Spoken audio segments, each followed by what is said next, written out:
Most mortgage lenders charge a fee, sometimes up to 1.5 points for pulling cash out of your home's equity. Those points are on your whole loan balance, not just the cash you get. For example, if your loan amount is $400,000, that's a $6,000 fee. For limited time, Owning will waive this fee so qualified borrowers can get a cash-out refi with absolutely no closing costs of any kind. Besides the usual no title, escrow, appraisal, etc., no fees for a cash-out on a 30-year fixed mortgage. So if you're in process somewhere and paying fees, call 8332-OWNING or go to owning.com, where our rate and APR for a no cash-out fee 30-year fixed mortgage is 2.75%. But hurry, the mortgage industry won't like this, so who knows when this special goes away. Call 8332-OWNING or go to owning.com. NMLS 2611, licensed by the Department of Financial Protection and Innovation under the California Residential Mortgage Lending Act. Subject to credit approval. Call 833-303-2160 for terms and conditions. Equal housing lender. I'm Doc Rivers, and I'm proud to present a new podcast documentary series called It Was Said Sports, where I guide you through 6 of the most impactful and timeless speeches in sports history. Listen and follow It Was Said Sports, a documentary podcast presentation of Shining City Audio, a C13 Originals, and John Meacham Studio. Available now on Odyssey and wherever you listen to your podcasts. Everyone is going out there with excuse after excuse. Oh, it was the offensive line. It was the JV offensive line. Now chased. He's wrapped up and sacked. Being pressured. Spinning back to his right. Mahomes trying to stay alive. Throws it sidearm for the end zone. It's broken up. And nearly intercepted, and the Buccaneers hold on downs. We knew that they was going to be a cocky team, which they have every right to be. They was the number 1 offense in the entire National Football League. But the thing is, we knew they couldn't block us. We knew that our front four was going to dominate them. Mahomes again surveying the field, pump faking, sack. They try to reroute the receivers, and now a sack and a fumble. There was arrogance. It was just Kansas City Chiefs arrogance. They thought that this thing would just turn into what normally happens for them. They would get behind, figure it out, and be able to go bombs away and score touchdowns and win the Super Bowl. Mahomes holding, fires a dart that's going to be intercepted in the end zone by Devin White. The Buccaneers can now celebrate. They're going to win their first Super Bowl championship since 2002. The Chiefs don't want it. You know what happens? It's natural in life. You win the Super Bowl, you get look, they're not as hungry. Patrick Mahomes is in regression, brother, and I don't understand why people don't want to talk about it, but I'm here to bring the smoke. I'm back. You can rally. Woo! Give me a bear.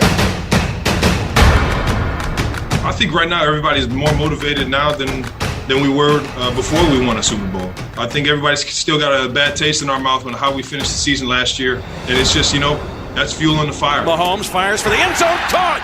Kelsey sprinting, actually shoveling inside to Kelsey. Touchdown! Kansas City! It was like a softball pitcher. That time Mahomes went underhand and scooped it to Kelsey. Pass over the middle, cut by Kelsey. Takes on Edmonds into the end zone. Touchdown!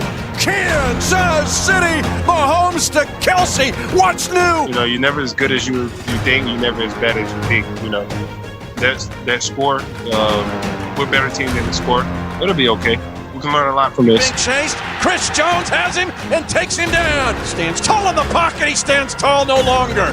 Sack Nation has delivered his papers and smokes it. Being harassed. It will be a safety. Sack Nation puts points on the board. Chris Stone Cold Jones gets 2 points. We still got that taste in our mouth, that bad sour taste, and we want to get back to what we got. Guns it long for the end zone. Wide open touchdown. Kansas City. It's a home run to Tyreek Hill. Down the field, he wants Tyreek Hill, makes the catch and rolls into the end zone. They're going to throw a corner pattern for Tyreek Hill. Reaches up and grabs it. They bring it again on an end around. Here comes Tyreek Hill at the 10. Downfield block, 5-yard line, touchdown, Kansas City. I think anytime you lose a game and you have to sit on it for a while, it could kind of stay with you for a while. So we got a lot of motivation right now. Intercepted on an inside leverage play. Tyrann Mathieu, the Honey Badger, picks it up. Deep for the end zone. The pass will be broken up at the very end. Tyrann Mathieu, the Honey Badger, was not fooled. The ball in the air long enough for the Badger to find it, knock it down. Pass is intercepted at the 30, coming to the near near side. It's the Honey Badger. He's got it at the 20, spins out of bounds at the 19-yard line. The Honey Badger eating cobras and picking passes. I think it stuck with me for a couple weeks. But other than that, I mean, I just kind of started back rolling, trying to get myself back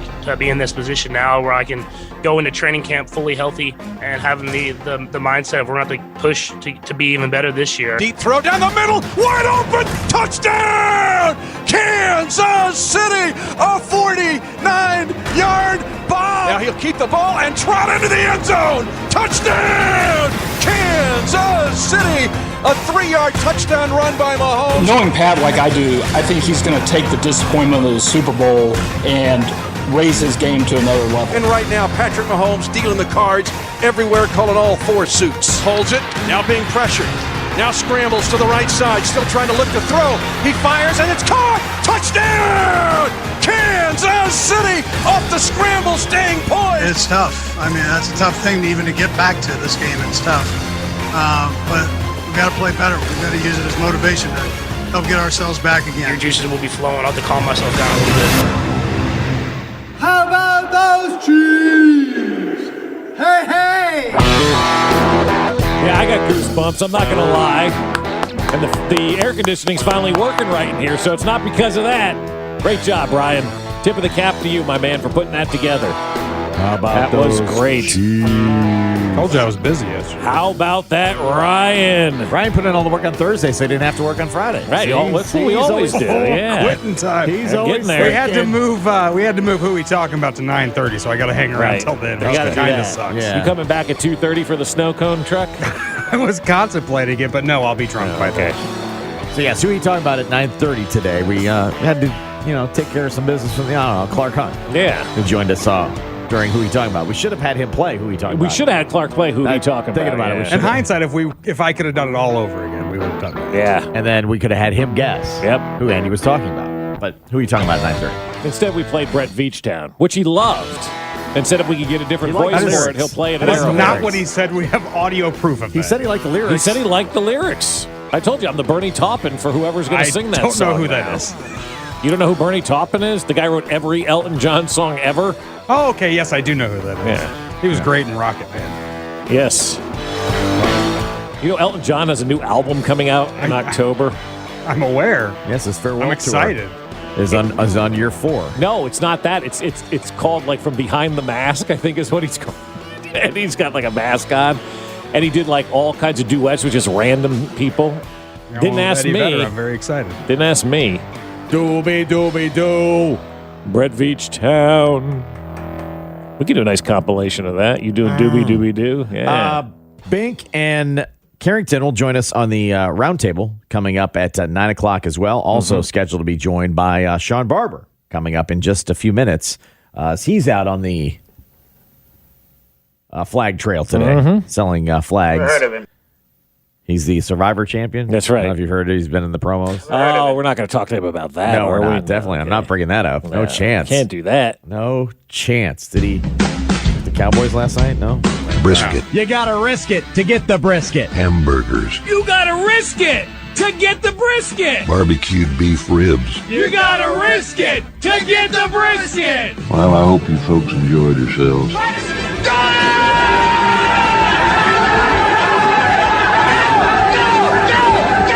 Get you later on down the trail. It is back. Your chance to win Smokehouse Barbecue each and every Friday. One of us will make a weekend prediction. Monday at 8:15, assuming we get to it on time. You tell Odds us aren't in our favor. if the prediction was right or wrong. Well, now the clock's changed, right? That's at the 8:20. 8:20. So 8:20. Okay, 8:20. Clayton just asked me this question, too, and I didn't even think we about couldn't remember exactly. 8:20. So 8:20. Okay. Do the whole thing over again. All right. It is back. Your chance to win Smokehouse Barbecue. It is Risk It for the Brisket each and every Friday at 8:20. One of us makes a weekend prediction. Nailed it. Monday at 8:20, you tell us who made the prediction. Did they get it right or wrong? And you could win yourself some Smokehouse Barbecue. I'm going to take the first week here. We get that right? That's how it works? That's right. Good. 100%. Right. I am taking the first week. They always say go big or go home, right? We've heard that Do they expression. say that anymore? I mean, I don't know. Well, but you I've can heard also that. just go home. A lot of people want to go home nowadays. Yeah, it seems like, so I don't know if that's a threat. Or you've just been at home for 15 months. Maybe you don't want to go home anymore. They But I'm going to go refuse big. To be wherever they're at. Call and me they're at Mr. Big. Okay? My prediction for the weekend. And remember, Were you on Sex in the City? I was. That was actually based on me. What we need to do is remind everybody. I don't have to get it right. Just remember. So No, you're getting it right? But I That's am your getting plan, it right. Yeah, your plan is to get my it right. plan is to get it right. But for the game purposes, it's not like, you got to get it right. Patrick Mahomes will have 5 touchdowns and 500 yards good passing. grief. That's right. I said it.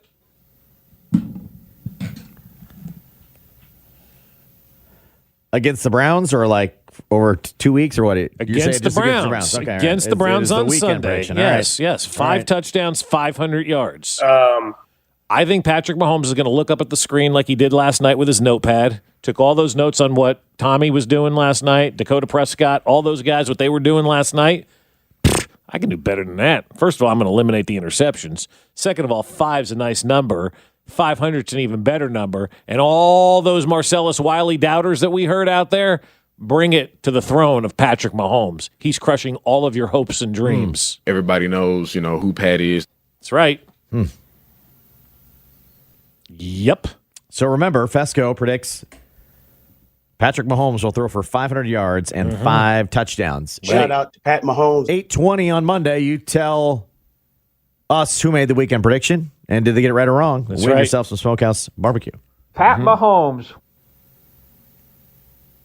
Norm Van Brocklin still has the record, 554 yards. For one game? For one game. Norm, we remember watching him play? The Rams we were beat the Yanks. fighting each other to get it out. The Rams beat the Yanks. I was there in 1951. How much did beer cost then? Was it the nickel. Was it the Cleveland Rams at the time? Who the Los Angeles Rams against the New York LA Yanks at the time. Okay. Yeah. All right. And according to Wikipedia, which is always right, there have been 25 500-yard passing games. There'll be a 26th on Sunday. So, okay. All right, there's your doubt. You just spurred him on. Just with that right there, you just ticked off Patrick Mahomes. He's going to come out here and he can light it up. You're going to be sorry you said that. That was number 2 on the list? Who? Warren Moon. Oh, we know Warren could play today. 527. Yeah. Warren would be a Hall of Famer if he played today. One I wouldn't have guessed. Oh, wait, he already is. But it took overtime. But still, it's 500. It's 500. Matt Schaub. I would not have guessed that one. Matt Schaub? Yes. No, I never would have guessed that. 527. Yeah. So, a 500-yard passing game. Why not? Why not? All right. Let's do it.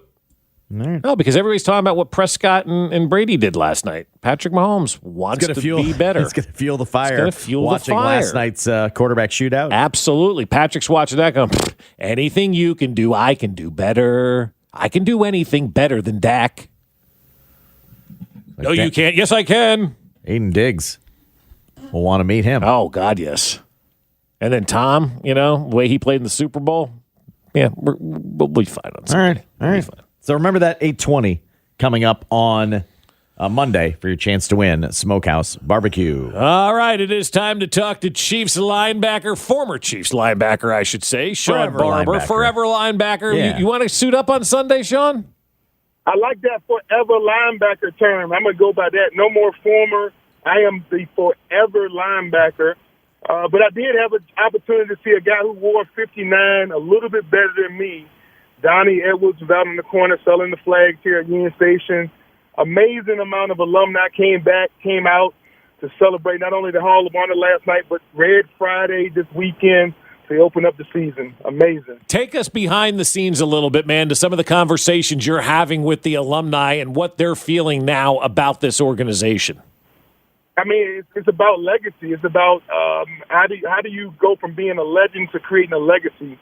And I think what it is that consistency, that being able to sustain a winning atmosphere and a winning environment from one season to the next for a long period over a decade. And I think we understand we are on the forefront, the first few years of the Pat Mahomes era, that Pat Mahomes, Andy Reid era that's going to bring a lot of winning to Kansas City. So We look at each year, we look at each team. There's going to always be, a few teams that we feel like they're going to be at the top of the AFC. They're going to be able to give the Chiefs a run for their money. But the Chiefs are going to, for the near future, always be in the conversation of Super Bowl favorites. I love the go for it mentality this franchise has taken too, Sean. That they know that 15s don't come along every day, and when they do, you have to go. We've seen that with the overhaul of the defense. We've seen it now with the overhaul of the offensive line, and they're in a mode where it is in true go for it mode. I love it. Yeah, it seems like if you're talking about position by position, they're taking a room at a time. So you talk about my wife wants to redo my house, the entire house, and I don't have $100,000 to redo the entire house. But I do have $5,000 or $6,000 to do a room at a time. And I think that's it seems like each year we're addressing a different need, position by position. And this offseason, it was the offensive line. But they didn't just get rid of the O. They just kind of made the guys that were left over at the Super Bowl, they made them the backups because they all have great talent. And they all can play multiple positions and be great, in emergency. But they did bring in some hired hands on that offensive line. And we got a brand new 5 up there in front of us to protect Pat Mahomes, and I think that they're going to be they're going to be held to deal with. Talk with Sean Barber, a forever linebacker, as we're calling him here on 610 Sports Radio with the Chiefs. And you played the game, obviously, Sean, and motivation is something we've talked a lot about with Mahomes and this team coming off that Super Bowl loss. How much does motivation factor in to guys having a successful season? Yeah, effort and attitude are the two things that coaches should never have to worry about. You should never have to worry about a guy's effort or his attitude going into any practice or game. And once you create a team, 53 guys, where you don't have to worry about those things, then it comes down to the X's and O's, the executions, the alignment, assignment, adjustments. And then after that, it's just about being consistent. And so that all of that falls under a simple thing called mindset. What is your mindset about being a professional?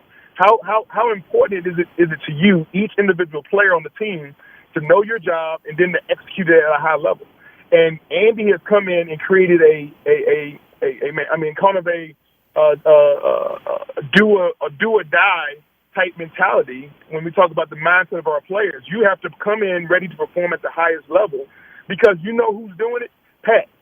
The guy who's the face of the team, the face of the NFL league, Him and Matthew are the first guys on the field. They're the last guys to lead. They're leading the team meetings. They're leading all the extra things. They're doing all the little things to such a high level. It's impossible to become comfortable not giving your best, not doing your all when you enter one Arrowhead Drive and think that you're just going to skate by, not being the best you can be on a daily basis. And I think that is something. It's a culture shift that we haven't had here since those days of Marty Schottenheimer, rest in peace. And also, too, Sean, I think one of the interesting things for me is that it is coming from the quarterback. How important is it to have your quarterback be that guy versus like a defensive lineman or an offensive lineman or somebody like that? Oh, man, listen, we know that the quarterback is the one who has to look down that barrel. When the other team is blitzing, that's the one position that has to hold on to the ball that extra second in order to let that receiver clear, in order to make that throw, knowing he's going to take that big hit. And Pat has been able to do it over and over again, but he has so much vision, his intellect, the way he processes defense. He looks down the barrel, and it kind of brings up that image of Neo in The Matrix. When they're shooting those bullets, and he starts doing that wave technique, and none of those bullets hit him, that's kind of how Pat Mahomes is when teams come and try to blitz him to get him off his rhythm. So he does it at an amazingly high level, and as we know, he is one of the, if not the, best quarterback in the NFL going into the season. We're all moving in slow motion now with that visual from Sean Barber. Forever linebacker joins us here on 610 Sports Radio. You've been able to watch this offensive line throughout the offseason, into training camp, into the preseason. What do you think of this revamped group, and how long will it take to fully see it, I guess, gel? Well, the trenches are always defined by an anchor. You know, your D-line, you have to have a solid nose tackle that can stop the run. Your DTs on defensive line. Offensive line, it comes with the center position. We got a guy, he's a young guy, came from Oklahoma. But I saw him at training camp during one-on-ones, and after that first rep, the way I saw him anchor down and the strength in his hands, his balance, coordination, he always stayed in such great position. I know at that we got that spot solidified. And once you have that center position solidified, everything else is just a one-off of that. So I'm so confident in our offensive line based off of what I saw from that young man, just off of 3 days of one-on-ones going against what I think are some hey, man, Jerry Reed and going against Noddy, Colin Saunders and those guys, that ain't no easy menu for a rookie to come in the NFL and think, I'm going to have to face these guys every day in training camp. And so we got a young man that's going to be snapping the ball to Pat, and I think that he's going to be one that we want to hold on to for a long time. You mentioned Jaron Reed unprovoked. You're the third person this week to bring up Jaron Reed when nobody brought Jaron Reed up. What do you think he's going to bring to the table? Because I get the feeling like people are counting on him to have a marvelous year. I mean, he's a mercenary, man. He's a hired gun, man. He's coming here to dominate that defensive line and that line of scrimmage. He wants to own and possess that line of scrimmage. And that's what you always want to find guys that have that type of mindset, that type of mentality. It's not just a gap. You're not just a gap players. You want to create an environment where you own the offensive line. The line of scrimmage becomes yours. And he's one of the guys in the league. There's only about 4 or 5 of the defensive tackles in the league that I think play with that type of intensity, that passion, that perseverance, that it demands a double team at all. There's no center that I think is going to be able to go, a game against him and not give up a lot of pressure. And quarterbacks hate pressure right up the middle. They hate pressure in those A gaps because that's the natural lane for them to step up when they make those throws down the field. They want to step up into those A gaps, create a natural seam for them to have a way to step up in the pocket. They call it climbing the pocket to make an accurate pass. Well, if you have a guy that can consistently crush those A gaps, crush that pocket, and give the quarterback the lack of ability to step up, then you see balls sail high, go long, and it creates interceptions and turnovers. That's the defense working together on all 3 levels, right? The D-line crushes the pocket. The end forces the quarterback to step up when he can't step up. The linebackers get underneath to make the ball travel further, and then the DBs be there to intercept it away. All 4 levels working together to create turnovers and big plays. That's how you play team defense. Who'd you take in the survivor pool? I mean, I had mine written out for about 10 days now. I can go through the whole season if you want, but this week we took the LA Rams. Oh, who? Wait, whoa. Wait. We, because a lot of listeners, I think I'm leading in the vote. Somebody told me I was leading by a few hundred when it came to the vote. Somebody lied to you, Sean, because I looked at the votes and it's me and Joe that are on top of the vote getting thing. That's also a lie. Also not true. Somebody stuffed the box yesterday, I guess. That's right, yeah. Well, good luck to you this year. As long as Carrington's out by October, we'll all be happy, right? Did I hear right? I think I heard him yesterday pick the Raiders. He did. He took the Raiders. Okay. So, yeah, we're not worried about C-Dot is no longer a target of mine. He's off the... But I can't say I blame him with who the Raiders are facing this week, though. Would you like to change your pick to the Raiders? No, hell no. I'm not stupid. But I mean, but they're playing Baltimore, man. How hard is it going to be for Baltimore to even get their feet going with all of the running backs and now Marcus Peters, man, dealing with all that against the Chiefs? So how many years have you seen a team not miss a beat because of the running back position? I think there was a time where we had Priest go down for a little bit, and then Larry Johnson went down a little bit. And then we had guys step up. What was that game when we had 6 rushing touchdowns with, was it Derek Blaylock? Yeah, Derek Blaylock, yeah. So running back, if you can run hard, don't fumble, the value of a running game is rarely the talent of the running back. It's the guys up front. They didn't lose any of their blockers. They're going to still block. They're going to still go vertical. Lamar is still going to be such a threat on the edges. So what the Baltimore Ravens have done is create this false narrative that they're, woe is me, and then they're going to smack the Raiders in the mouth on Monday night. There's no doubt in me that Carrington is going to have a 1X behind his name after week 1. And maybe he's doing that as a setup. Maybe he wants to just get that first one out the way so he can try to run the table with with his back against the wall type mentality. Well, or he's tanking again. Or he's tanking, yeah. Either way, all the people that voted for him, I can't have any. Let's say first time, shame on you. Second time, shame on me. Yeah. This is the third year in a row this sucker has gone out here and picked, some weird pick in weeks 1 and weeks. I think he hasn't made it out of week 2 in 2 years straight. So, hey man, the listeners that picked him, so be it. It was a short season for him. Sean, enjoy the game on Sunday. Thanks for the time. We'll talk to you soon. All right. Hey, if you have the opportunity, go out there and get your red flag. It goes to a great cause.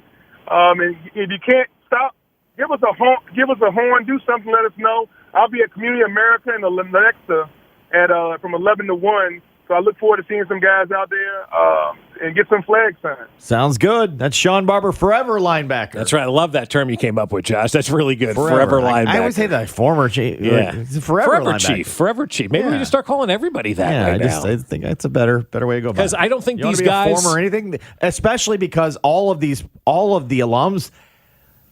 This is their team. Yeah. Now it is. 10 years ago, they were like former chief. Now they're like forever chief. I'm not saying they're jumping on the bandwagon and all, but everybody has adopted. There's no back in my day with any of these guys. No, there really isn't, because their day wasn't as good as this day.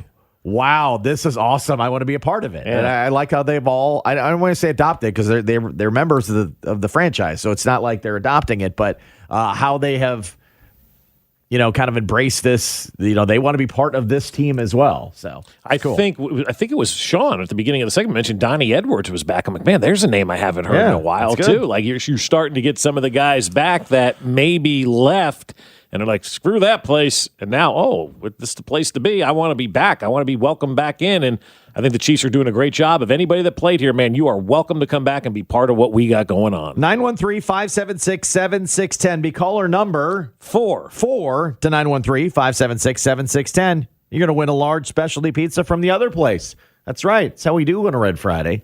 Win a little pizza from the other place. Be caller number 4 right now. If Tyrann Mathieu can't go, it won't be the same. But Steve Spagnuolo says there's at least one positive. Next. We're in Liberty at the McDonald's place. Fesco in the Morning, brought to you by Santa Fe Auto Sound, Kansas City's home for car audio since 1967.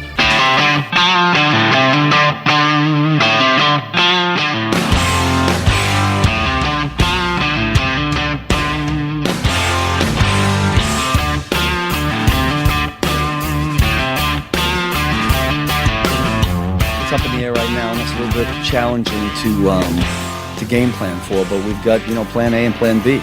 We would handle it no different, obviously, than somebody getting hurt in the middle of the game. Guys got to be ready to step up. The advantage we have, I guess, versus that particular scenario is we're practicing with guys that we think might have to play. So we'll move guys around, do what we have to, try to do most of the things that we do with Tyrann, but certainly some of those things are going to change, and some of the calls might alter because of it. Steve Spagnuolo on if maybe still when they will have Tyrann Mathieu. Mitch Holtis, voice of the Chiefs, joined us earlier in the show, and Spagnuolo. That's what he said, and he was kind of saying, "Hey, there's no, maybe probably pun intended, red flags. Right, a lot of red flags today. That there's a ton of red flags. That Tyrann Mathieu." They still believe he's on course to be able to play on Sunday. Everything I've heard, yes. We don't know. But he's not cleared yet. Well, right? Andy did say his tests are getting better, right? Whatever that meant. So I don't think they cleared anything. No, it made it much fuzzier. But the good news is, from Steve Spagnuolo's perspective, unlike when a player goes down in a game and you have to revamp everything, they've actually had some practice time to be able to do it. Right, which is Tyrann good. Mathieu's unique. We know that. He's very unique, and he's not just a one-for-one replaceable part. Some parts are on this Chiefs team. Some parts are just, you could swap out one for one, okay? He's a very unique player that does a lot of unique things that they don't ask other players to do if they're in this defense at that spot. So you can't get everything you want, but you do have some heads up, which I think Spagnuolo feels is a benefit. If they get Tyrann Mathieu back, great. That's your plan A. Plan B, a little bit different, but we'll tweak it. and we're ready to go, and it's not on the fly because they've essentially been doing it for a week. You know, the thing that kind of really reminds me of it, I hate to continue to bring up Eric Berry, but it reminds me of the Eric Berry stuff in the game plan situations. They never had an opportunity to really get game plan B because Eric Berry always told them he would be there, so that was game plan A, and then the week would roll on and he wouldn't be there, and he'd leave them kind of hanging, and like, oh my gosh, now we got to try to change everything up, and it's Thursday, right? With Tyrann Mathieu, you've known this now for well over a week, that there was that outside possibility that he wasn't going to be there. So instead of taking the Labor Day weekend to cook hot dogs, Steve Spagnuolo is out there devising game plans and trying to figure out, you know, what's going to happen with this defense and coming up with a backup plan. There's a reason why he wears multiple Super Bowl rings, because he knows what he's doing as a defensive coordinator. And as we've talked about the belief and trust that we all have in Andy Reid, the same goes for Steve Spagnuolo as well on the defensive side of the football. He could potentially go down if there was an offensive, or not an offensive, but an assistant coach wing of the Hall of Fame. Steve Spagnuolo would be trending that direction, leading two teams to a Super Bowl championship, and both of them doing it on the backs of, you know, revamping their defense from one year to the next. And that's what Spags was able to do in New York, and that's what he's able to do here in Kansas City. And the book on Steve Spagnuolo's assistant coaching career is clearly not finished, you know, being written yet, because we have more years with him as the defensive coordinator here in Kansas City. And so when I look at what Steve Spagnuolo is able to do, I look at this defense, whether it's with Tyrann Mathieu or not Tyrann Mathieu, and I think, look, they're in good hands with Spagnuolo. I mean, I think they're going to be just fine, because I think Steve Spagnuolo does an amazing job as the defensive coordinator of putting his players in position to be successful. And if it's Juan Thornhill out there, fine. If it's Tyrann Mathieu out there, great. Either way, this defense will be ready to go, and they will have a game plan that will frustrate the Cleveland Browns. And as we pointed out a little bit earlier in the show, brought up, just good that Juan Thornhill played a lot in the preseason. Yeah, got his confidence back, got his, you know, comfortability with the with being healthy, blah, blah, blah. That's had a residual side effect here if Tyrann Mathieu can't go on Sunday. Could Tyrann play a full game if he's missed all this practice time? We don't know, right? But this dude we're talking about is a special guy, in my opinion. So we'll see. But I think we got to be fair to him. We always say that sometimes you got to protect the players from themselves. So we'll be careful there. Coach Reid and I have talked about it. I've talked about it with Rick. We'll see where we're at when the time comes. I would say probably yes. No concerns about, to me, missing practice time other than the wind, right? If he hasn't been running or been able to do whatever he's been able to do, and you lose a little bit of shape, right? But as far as picking things up, not a problem at all. And Tyrann's been participating virtually. The camera sits right in front of me as I address it, and he's right there. You know, I get to talk to him a little bit in the meetings, but he hasn't missed a beat. You know, certainly he's chomping at the bit, as you can imagine. He just loves playing this game, and he misses his guys. So we're just we'll find out. So Tyrann Mathieu's been sitting at the front of the class, right? Because he's got to sit next to the teacher. He's on the screen right in front of Spags while the rest of the defense is. And if he falls asleep in the room, they're going to find out right away. Who's snoring on the computer? Do you think he turns his camera on? No, you got to have your camera on for this kind of stuff. It's like a Tyrann Mathieu fat head and just sits there. No. You got your camera on. You're all ears. You're attentive. That would be funny. All of a sudden, he's there. Oh, yeah. And then puts the fat head up. The there it is. Hi, I'm Tyrann. Yeah. Gives a big smile. What's really cool about what It's a great idea, right? You know, what we've been through with this COVID thing, you want to try to take as many positives as you can out of it, is this ability to do this virtual stuff that, like 2 years ago, if Tyrann Mathieu was out sick but was going to be able to play the game, you think they're going to Zoom with Tyrann Mathieu or WebEx with Tyrann Mathieu at that point in time, Josh? Probably not, right? They're not going to. They wouldn't even think about doing that in 2019. They'd just be like, all right, get here when you get here. Here's the game plan. Now he's able to be involved in meetings. He's able to be out there and be part of everything that's going on other than the on-field stuff, which obviously is very important. But that meeting stuff, the installations, the going over of things, the knowing where to be on every play, to know what the game plan is going to be, he's able to participate in that, where a couple of years ago he probably is not able to participate in that, because now we're utilizing the technology that we have like it's nobody's business. There it is. Let's use it. And then you go, why weren't we doing this before? Right. Why weren't we doing this before? Right now, I know people aren't as Zooming and WebExing as much as they were a year ago. But coach pick up the phone late in the day and say, hey, how you doing? Yeah. I'd like to catch you up on some stuff if that's cool. Right. But this technology that existed that nobody ever used before, now we're looking at going, man, this has made everybody's lives easier. Yesterday on the show, we talked a little bit about the contract situation with T.J. Watt in Pittsburgh and how the Steelers had their way of, here's our way of doing things.